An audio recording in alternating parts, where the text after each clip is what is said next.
மதுரையில் எல்ஐசியில் அலுவலராக இருந்த கல்யாணி அப்படின்றவர் ஒரு தவறை சுட்டி காட்டியதால உடன் பணியாற்றுகின்ற ராமகிருஷ்ணன் அவர்கள் அவர் மீது பெட்ரோல் ஊற்றி எரிச்சிருக்கார்.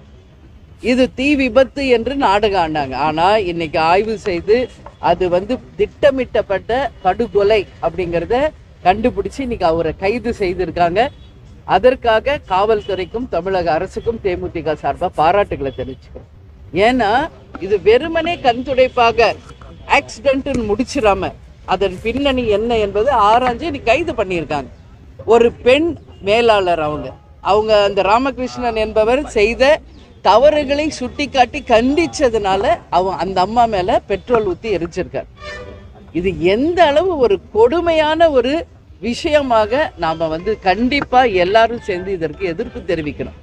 இன்னைக்கு பெண்கள் எல்லா துறையிலும் கோலோச்சி இருக்கின்ற இந்த காலகட்டத்தில் ஒரு மேலாளராக இருக்கும் ஒரு பெண்ணுக்கு இந்த நிலை என்றால் என்ன பாதுகாப்பு இந்த மற்ற பெண்களுக்கு இன்னைக்கு அவங்க வேலை செய்கிற இடமா இருக்கட்டும் எங்க சென்றாலும் என்ன இருக்குன்றது இன்னைக்கு மிகப்பெரிய ஒரு கேள்விக்குறி.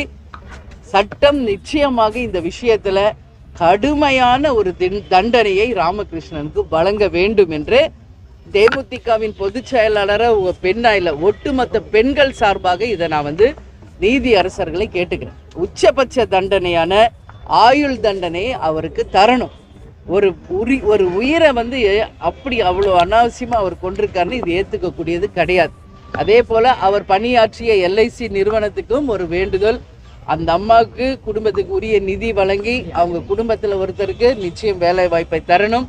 இது போன்ற நிகழ்வு வேறு எங்கும் நடக்காத வண்ணம் சட்டம் கடுமையான ஒரு நடவடிக்கை எடுக்கணும். அவருக்கு கொடுக்குற தண்டனை இனி அந்த மாதிரி எண்ணம் கூட யாருக்கு வரக்கூடாது அப்படின்ற அளவு கடுமையான ஒரு தண்டனையாக இருக்கணும்.